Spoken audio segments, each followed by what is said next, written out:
অবশেষে একনেক সভায় আলোর মুখ দেখল চীনা অর্থনৈতিক অঞ্চল প্রকল্প। এতে চীনা ঋণ মিলবে প্রায় ২৫০০ কোটি টাকা।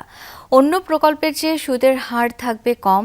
সভা শেষে ব্রিফিংয়ে এমনটা জানান পরিকল্পনা প্রতিমন্ত্রী জোনায়েদ আব্দুর রহিম সাকি।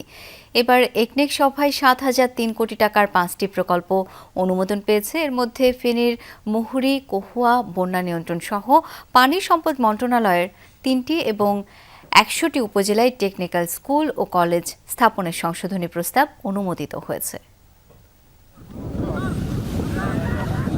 প্রায় এক দশক ধরে ঝুলে আছে চট্টগ্রামের আনোয়ারার চীনা অর্থনৈতিক অঞ্চল প্রকল্প।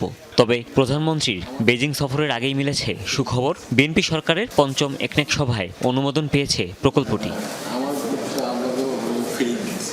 সকালে সচিবালয়ে প্রধানমন্ত্রী তারেক রহমানের সভাপতিত্বে একনেক সভা অনুষ্ঠিত হয়। পরিকল্পনা কমিশন জানায় এ প্রকল্প বাস্তবায়ন হলে $৫০ কোটি বিনিয়োগ আসবে। কর্মসংস্থান হবে ১ লাখ মানুষের। প্রকল্পের আওতায় গ্যাস, বিদ্যুৎ সংযোগ, সড়ক ও সেতুসহ প্রয়োজনীয় অবকাঠামো তৈরি করা হবে। ৫ বছরের মধ্যে এটি বাস্তবায়ন করবে বেজা।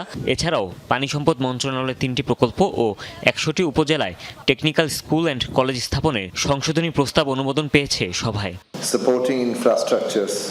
Project for Chinese economic and industrial zone, যে পরিবেশগত যে বিবেচনার জায়গা, এইটা যে ঘাটতিগুলো আছে সেগুলো পূরণ করতে হবে এই প্রকল্পে।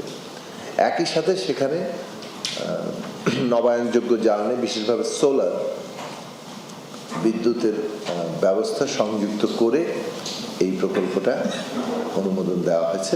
অন্য ক্ষেত্রে যে সমস্ত লোনের সুদের হার, তাতে এই সুদের হার অনেকটাতে কম আছে। একনেক সভায় দীর্ঘসূত্রতার যেসব প্রকল্প ৬০% বেশি বাস্তবায়ন করা হয়েছে তা দ্রুত সম্পন্ন করার সিদ্ধান্ত হয়েছে। কাজের গতি বাড়াতে তদারকি করবে প্রধানমন্ত্রীর কার্যালয় এবং সংশ্লিষ্ট দফতর। সবকিছু নিয়ে একটা ড্যাশবোর্ড হবে, যেটা মাননীয় প্রধানমন্ত্রীর কার্যালয়ে থাকবে, পরিকল্পনা মন্ত্রণালয় থাকবে, অর্থ মন্ত্রণালয় থাকবে, প্রত্যেকটি মন্ত্রণালয় থাকবে তাদের নিজ নিজ প্রকল্পগুলোর ক্ষেত্রে, যাতে করে সমস্ত দায়িত্বপ্রাপ্ত মন্ত্রীবর্গ এবং অন্যান্য কর্মকর্তারা তারা এটার প্রতিটি অগ্রগতি দেখতে পান, কোথায় কোন প্রকল্প কোথায় যাচ্ছে। সভায় কক্সবাজারে বিমান সেনা ব্যারাক কমপ্লেক্স নির্মাণ সহ ৫০ কোটি টাকার কম ব্যয় সম্বলিত 4টি প্রকল্প অবহিত করা হয়েছে। সবুজ পাতার যে প্রকল্পগুলো তার সাথে ইন্টিগ্রেট করা যায়, তার জন্য আমরা কাজ করছি।